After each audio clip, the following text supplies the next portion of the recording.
Question number 13 देखिए बेटा, if 2 sin theta minus 8 cos square theta plus 5 equal to 0 where theta is greater than 0 degree and less than 90 degree, then what is the value of tan 2 theta plus cosec 2 theta. ठीक है, यहाँ पर बोल रहे हैं कि यदि 2 sin theta minus 8 cos square theta plus 5 equal to 0 के बराबर है, जहाँ थीटा का मान 0 से बड़ा है और 90 डिग्री से छोटा है। ठीक है, तो आपको tan 2 theta plus cosec 2 theta का मान क्या है ये आपको बताना है। ठीक, चलिए करते हैं सॉल्व, किस तरीके से करेंगे। कल भी इस टाइप का एक क्वेश्चन आया था पेपर में आपके, तो आप देखिए सेम क्वेश्चन आ रहे हैं, बस करने का थोड़ा प्रोसेस तो वही रहेगा, आगे हो सकता है वैल्यू बदल जाए, आंसर बदल जाए, तो आंसर तो बदलेगा ही, सेम क्वेश्चन तो देंगे नहीं। तो 8 cos स्क्वायर क्या लिखा है बेटा, थीटा लिखा है, प्लस कितना लिखा है 5 इक्वल टू में कितना है 0। तो कल हमने क्या किया था, ऐसे क्वेश्चन को सॉल्व करने के लिए हमने पूरे टर्म को एक ही वेरिएबल में कर लें, एक ही साइन या कॉस में कन्वर्ट कर लिया था। तो इसमें भी हम यही करेंगे, यहाँ पर कॉस स्क्वायर थीटा है तो इसको साइन स्क्वायर थीटा में कन्वर्ट कर लीजिए। कैसे कन्वर्ट करेंगे, तो देखिए यहाँ पर हम वैल्यूज रखना शुरू करेंगे। यहाँ पर है 2 sine theta minus 8, cos square theta को आप लिख सकते हैं 1 माइनस साइन स्क्वायर थीटा। ठीक है, प्लस में कितना 5 इक्वल टू में कितना 0। ये वैल्यूज हो गई, हमने कॉस स्क्वायर थीटा की जगह पे क्या लिख दिया 1 माइनस साइन स्क्वायर थीटा। 8 का मल्टीप्लाई कर दीजिए 2 साइन थीटा माइनस 8 और माइनस का मल्टीप्लाई तो ये प्लस हो जाएगा, minus minus 8 sine square theta plus कितना 5 इक्वल टू कितना, तो आपका आंसर 0। ठीक है, अब देखिए 8 साइन स्क्वायर थीटा को पहले लिख लीजिए क्योंकि स्क्वायर वाला टर्म है, sine square theta 2 sine square theta इसके बाद लिख लीजिए, प्लस का 2 साइन थीटा है, स्क्वायर नहीं, 8 में से 5 जाएगा तो माइनस का 3 इक्वल टू 0। अब आपको पता ही एक क्वाड्रेटिक इक्वेशन बन गई, वर्ग समीकरण बन गई। कैसे सॉल्व होगी, तो 8 का मल्टीप्लाई 3 से करेंगे, 8 या 24। आपको यहाँ पर ऐसे दो नंबर चाहिए जिनका मल्टीप्लाई आपको 24 मिले और प्लस और माइनस करने पर आपको 2 मिले, तो 6 चौको 24 होता है। तो आप लिखेंगे 8 sine square theta plus 6 sine theta minus 4 sine theta और माइनस में कितना 3 इक्वल टू में कितना 0। ठीक है, अब देखिए 6 में से 4 जाएगा तो 2 बचेगा, 6 चौको 24 हो गया।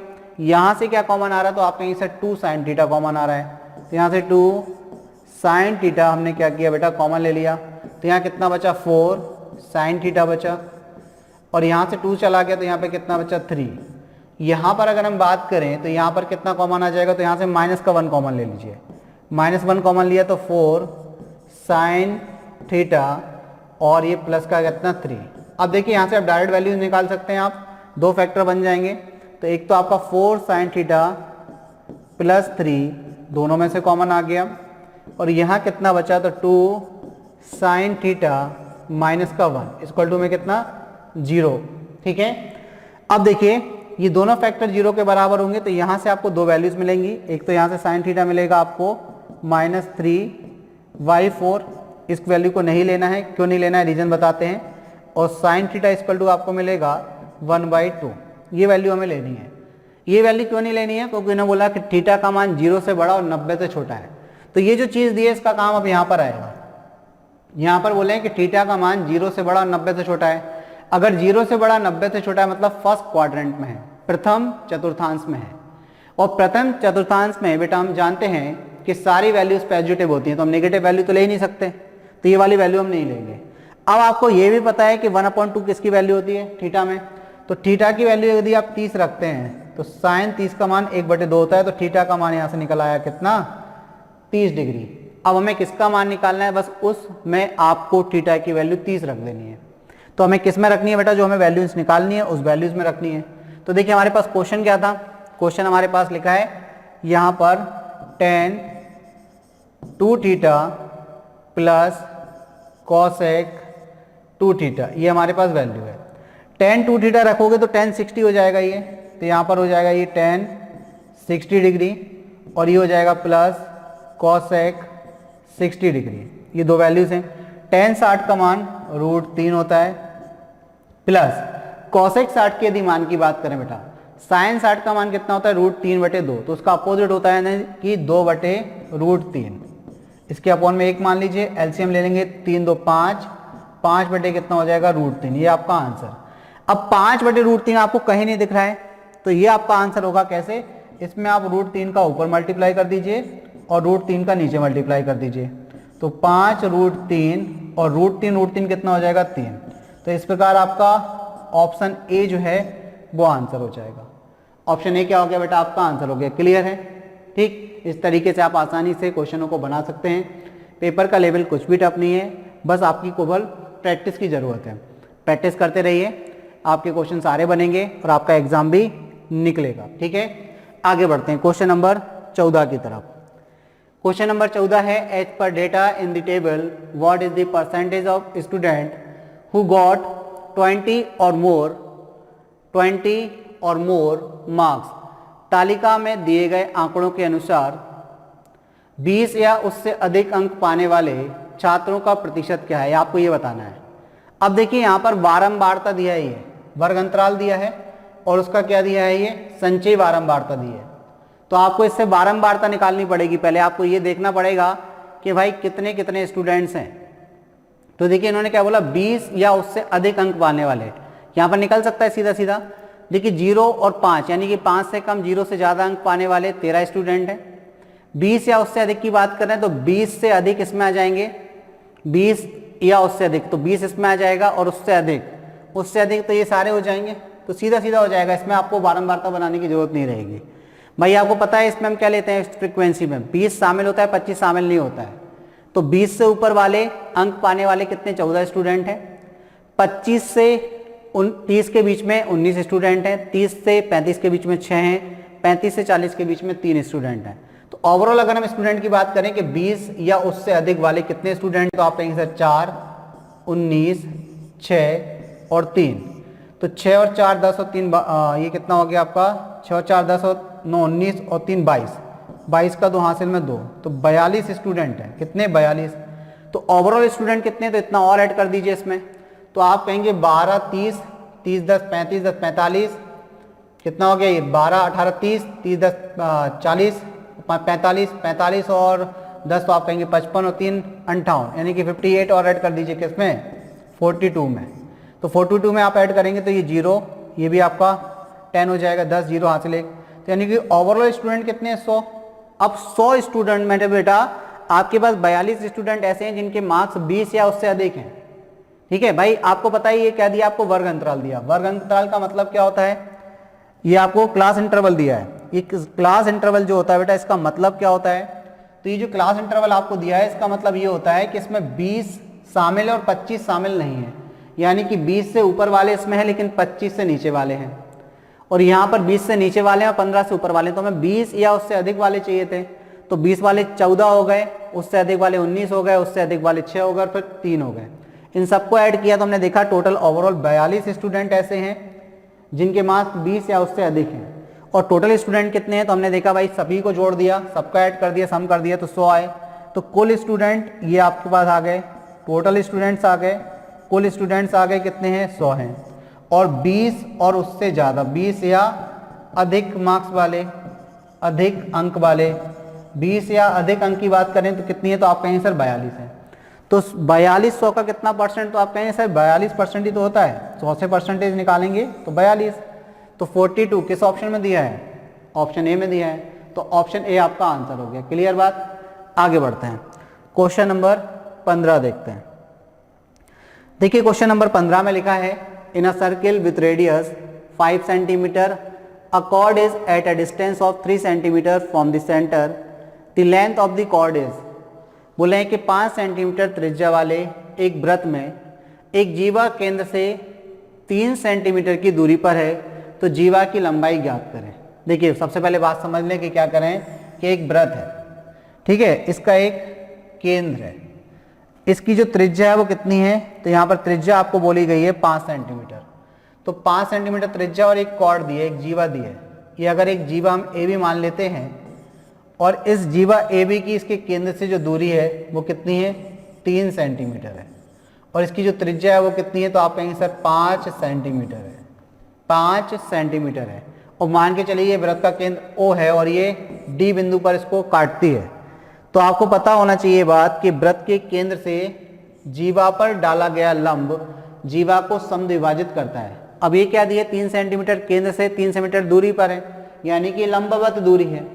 अगर वृत्त के केंद्र से जीवा पर डाला गया लंब जीवा को समद्विभाजित करता है, तो अगर हम ये बोलें कि ये वाली दूरी x है तो ये वाली दूरी भी कितनी हो जाएगी x, यानी कि ए बी जो जीवा है उसकी टोटल लंबाई कितनी हो जाएगी 2x। ठीक है, इतनी रामायण आपको नहीं पढ़नी है, आप डायरेक्ट करेंगे। कैसे करेंगे, तो ये ट्रिपलेट बन रहे हैं। आप देखिए ये एक राइट एंगल ट्राइंगल है, यानी कि समकोण त्रिभुज है।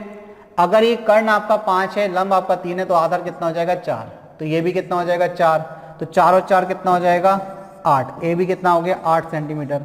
तो जीवा की लंबाई कितनी आ गई 8 सेंटीमीटर। तो मौखिक रूप से कर सकते हैं अगर दिमाग में आपके डायग्राम ड्रॉ हो गया तो।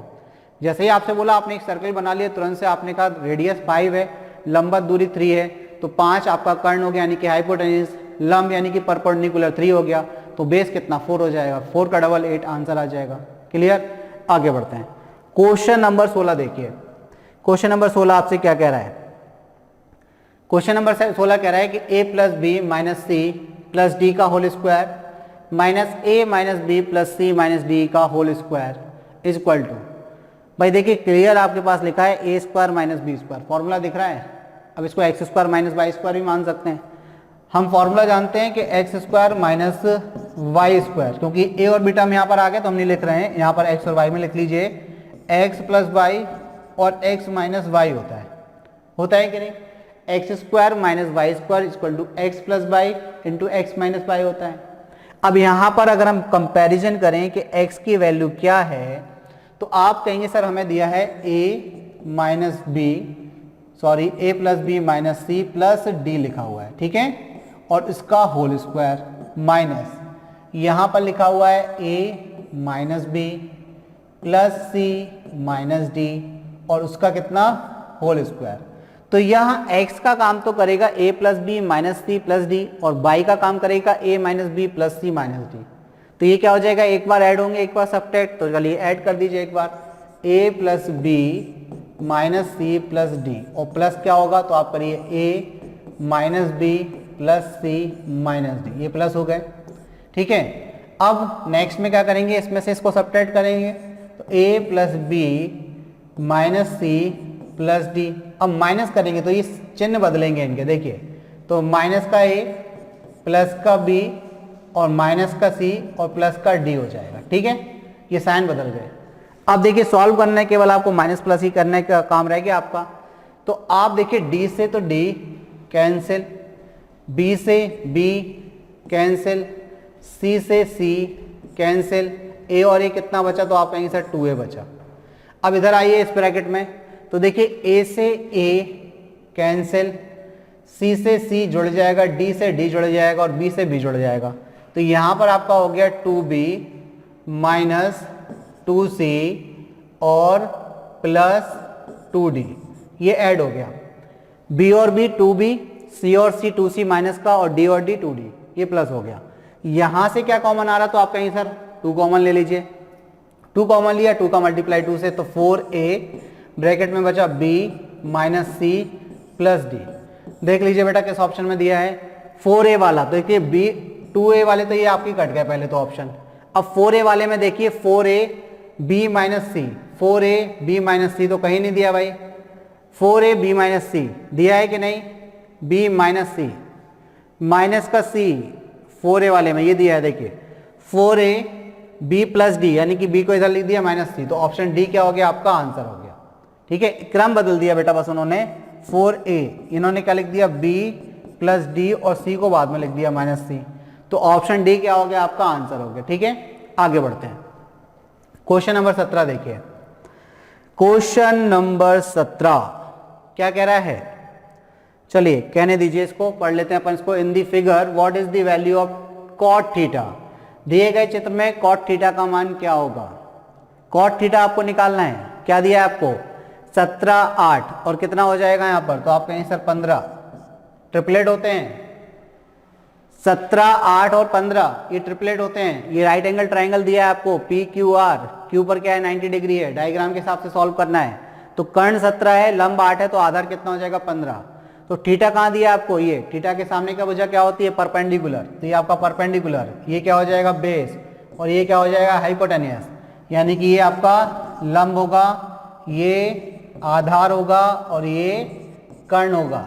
अब देखिए आप कॉट थीटा क्या होता है, तो कॉट थीटा की वैल्यू आप जानते हैं क्या होती है, आधार यानी कि बेस अपॉन परपेंडिकुलर, तो आप कहेंगे सर आधार बटे में क्या, लंब, कॉट थीटा के बराबर होता है। आधार कितना है, तो आप कहेंगे सर 15, लंब कितना है, तो आप कहेंगे 8, 15 बटे 8 किस ऑप्शन में दिया है, 15 बटे 8 ऑप्शन सी में, तो ऑप्शन सी क्या हो गया बेटा, आपका आंसर हो गया। क्लियर बात, सिंपल क्वेश्चन था, बहुत आसानी से आप आंसर लगा सकते हैं इसका। आगे बढ़ते हैं, क्वेश्चन नंबर 18 देखते हैं। Question number 18, the curved surface area of a hemisphere with radius 7 centimetre is, take pi equal to 22/7, बोले हैं 7 सेंटीमीटर त्रिज्या वाले अर्धगोले का वक्र पृष्ठीय क्षेत्रफल बताइए। अर्धगोले का वक्र पृष्ठीय क्षेत्रफल होता है 2 पाई r स्क्वायर। संपूर्ण गोले का यानी कि हेमिस्फीयर का, हेमिस्फीयर ये स्फीयर का बात करें, ये हेमिस्फीयर है, स्फीयर की अगर बात करें, गोले की बात करें, तो गोले का संपूर्ण पृष्ठीय क्षेत्रफल होता है 4 पाई r स्क्वायर। तो अर्धगोले का कितना हो जाता है, जस्ट उसका आधा, 2 पाई r स्क्वायर। तो यहां पर बात करें अर्धगोले का वक्र पृष्ठीय क्षेत्रफल, अर्धगोले का वक्र पृष्ठीय क्षेत्रफल, वक्र पृष्ठीय क्षेत्रफल, अर्धगोले का वक्र पृष्ठीय क्षेत्रफल होता है 2 पाई r स्क्वायर। अब बताइए क्या नहीं दिया आपको, यहाँ पर आपको त्रिज्या दी है, r की वैल्यू कितनी दी है, 7 सेंटीमीटर दी है त्रिज्या, तो यहाँ पर वैल्यू रख दीजिए 2, पाई की वैल्यू, तो आप कहेंगे सर 22/7, r की वैल्यू कितनी, तो 7 का स्क्वायर, स्क्वायर से 7 कैंसिल, तो ये कितना हो जाएगा, 22 दूनी 44, 44 इंटू क्या कर दीजिए बेटा 7 कर दीजिए, तो 7 चौक 28 की 8, हासिल में कितनी 2, 7 चौक 28 2 30, 308 सेंटीमीटर स्क्वायर, क्योंकि रेडियस आपको सेंटीमीटर में दी थी, त्रिज्या आपको सेंटीमीटर में दी थी, 308 किस ऑप्शन में दिया है, तो ऑप्शन बी में दिया है, तो ऑप्शन बी आपका क्या हो गया बेटा आंसर।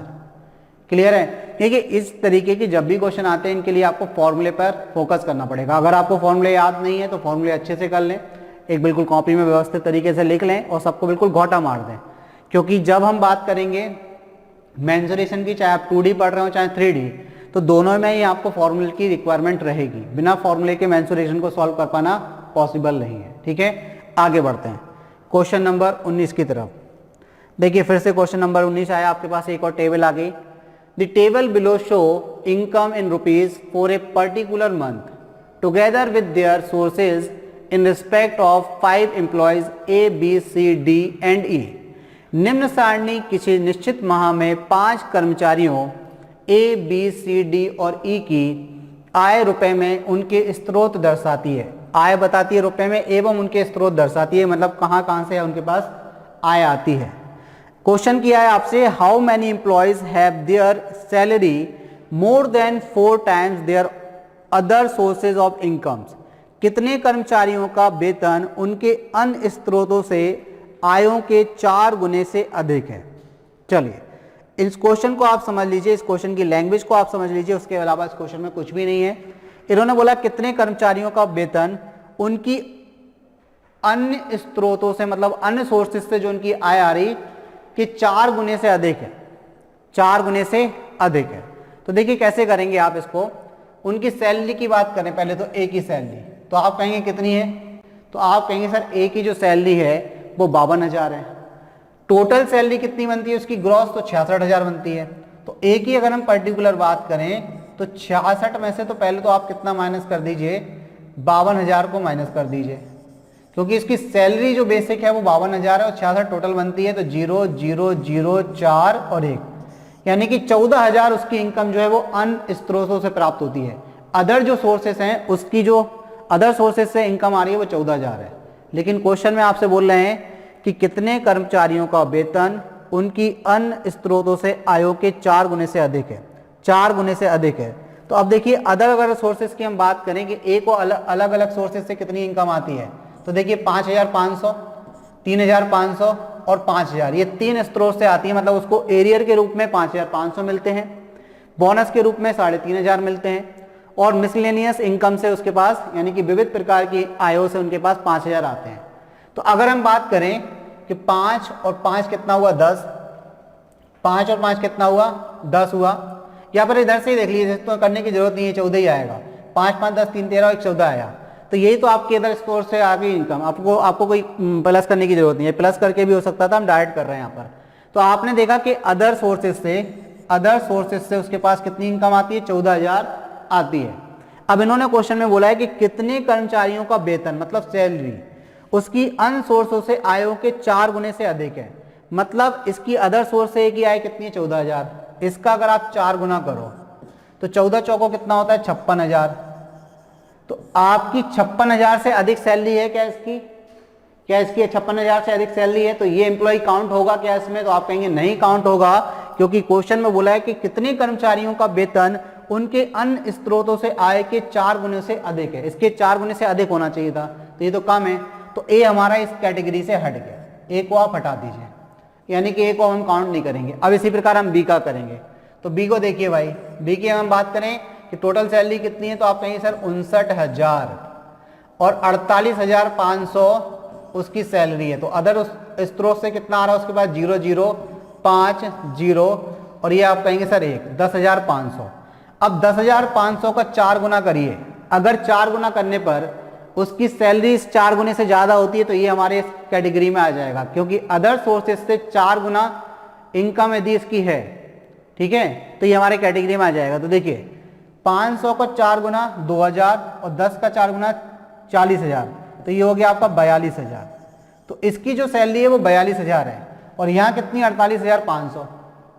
मतलब अदर सोर्सेज से इसको मिल रही 10,500 और उसका 4 गुना कितना है 42,000, तो 42,000 से ज्यादा है। तो बी बिल्कुल हमारी इस कैटेगरी में शामिल है। तो एक व्यक्ति तो आ गया इस कैटेगरी में जो क्वेश्चन में पूछा गया। अब देखिए सी की बात करते हैं, सी पर आते हैं। तो 52,000 में से किसको माइनस कर दीजिए बेटा, तो 52,000 में से आप 42,000 को माइनस कर दीजिए। ये तो इजी हो गया, 10,000 डिफरेंस है। 10,000 का आप क्या कर दीजिए 4 गुना 40 गुना, तो इसकी सैलरी 40,000 से ज्यादा है क्या, बिल्कुल 42,000 है। तो ये भी हमारे इस कैटेगरी में आ गया, ठीक है। अब हम बात करते हैं डी की। अब हम बात करते हैं कि डी की। तो डी की अगर बात करें तो इसकी टोटल सैलरी कितनी है बेटा 40,000 और इसकी बेसिक सैलरी कितनी है, तो आप कहेंगे सर 31,000। कितने का अंतर, तो आप कहेंगे सर 9,000 का। तो 9,000 क्या होगी इसकी अदर सोर्सेज से मिलने वाली इनकम है। तो इसका 4 गुना कर दीजिए, 4 गुना करेंगे कितना आ जाएगा, तो आप कहेंगे सर 36,000। तो इसकी सैलरी जो है 36,000 से ज्यादा है क्या, नहीं है। तो ये हमारा इस कैटेगरी से हट जाएगा। अब लास्ट हमारा रह गया ई। तो ई को और देख लीजिए बेटा, ई की कुल सैलरी बनती है 31,700 और इसकी सैलरी कितनी है, बेसिक सैलरी तो 25,000। आपने माइनस करना है 007, 11 में से 5 गया 6, 6700। 6,700 का आपको क्या करना है 4 गुना, तो 728 आ जाएगा। 2800 6 को 24, 24,000 में 2800 जोड़ेंगे तो 26,800। तो इसकी जो अदर सोर्सेज से इनकम है वो 26,800 है। तो 26,800 है, क्या इसकी सैलरी ज्यादा है, बिल्कुल भी नहीं है, 25,000 है। और इन्होंने बोला था कि जो अदर सोर्सेज से इसकी इनकम हो रही है उसके 4 गुने से जिस व्यक्ति की सैलरी ज्यादा है उनको आपको बताना है वो व्यक्ति कितने हैं। तो 2 व्यक्ति हैं बी और सी। तो किस ऑप्शन पे टिक कर देंगे आप, ऑप्शन ए पर। तो ऑप्शन ए क्या हो जाएगा बेटा, आपका आंसर हो जाएगा। क्लियर होगी बात, आगे बढ़ते हैं।